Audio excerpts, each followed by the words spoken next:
Hello everyone. I know it's been a while since my last video.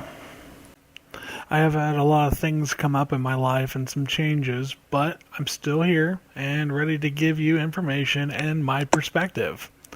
As always, I want to thank those of you who have subscribed to my channel and those who follow me on Twitter. Thanks, and I hope you guys continue to give me support and your feedback.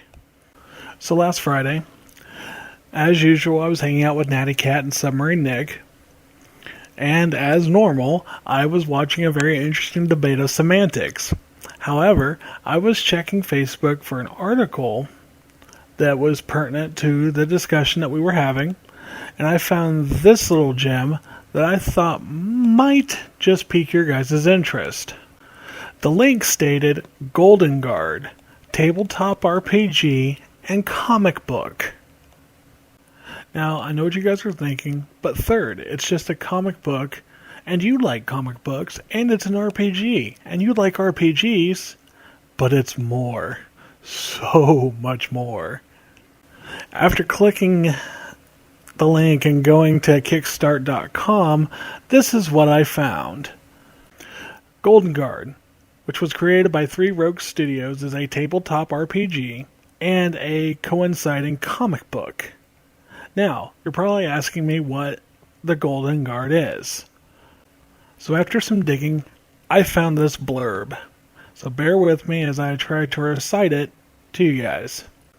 The Golden Guard is about a Golden Age team that finds themselves transported to today, and what they see and learn about the modern world shocks them to their collective core. The American dream is dying. Black men are being killed by police. Persecution of gay men and women, sexism, racism, Islamophobia, and the question they need to ask themselves is, do we go back to change the world for the better, or do we accept the world for what it is and change it now? Somewhat political, but definitely thought-provoking. The Golden Guard is not your typical superhero comic. So, as you can see, the SJWs are now infecting our comics and tabletop role-playing games.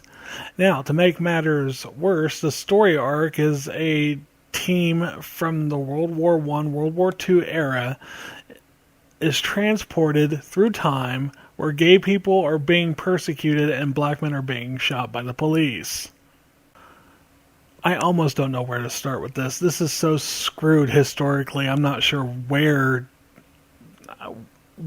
to even begin to formulate an argument.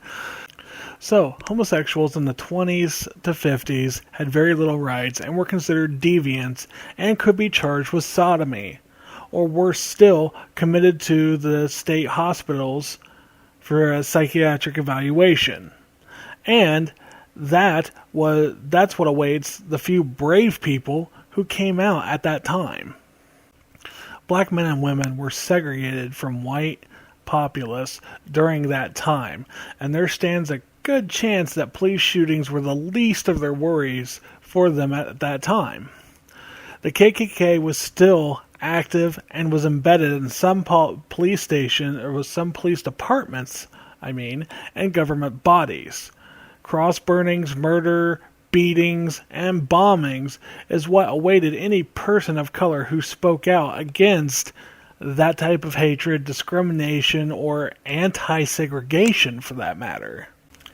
So I do not know what these asshole SJWs think that they're trying to prove or what their belief of what happened back then, but historically they're wrong. And to feed these ideas is just fucking retarded.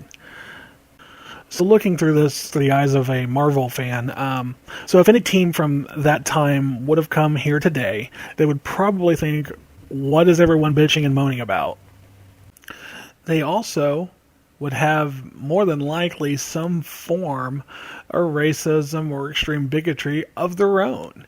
Either pro the standard or against the establishment. And if they didn't and were gay or black, probably be more likely to tell the SJWs to shut the fuck up and be grateful for what they have, which is freedom. Freedom to vote, to be gay, to be trans, to go to school with whoever and wherever they want. To be socially accepted for the most part, to worship whatever they want. So, to wrap it up, SJWs are still an issue that needs to be addressed. Feminist white knights, self-race hating white people, and this self-indulged Antifa terrorist assholes need to wake up. You're not oppressed, and you are stamping on the rights of others. You are a spit in the face to people who actually suffered bombings, lynchings, cross-burnings based on who they love, who they worship, or what skin color they are. As always, feel free to disagree with me. Comment, let's start a dialogue. Let's talk about it. If you agree, like, share, and subscribe. Join the comment discussion and get your opinion on the matter. I'm Third Wheel, and this has just been my perspective.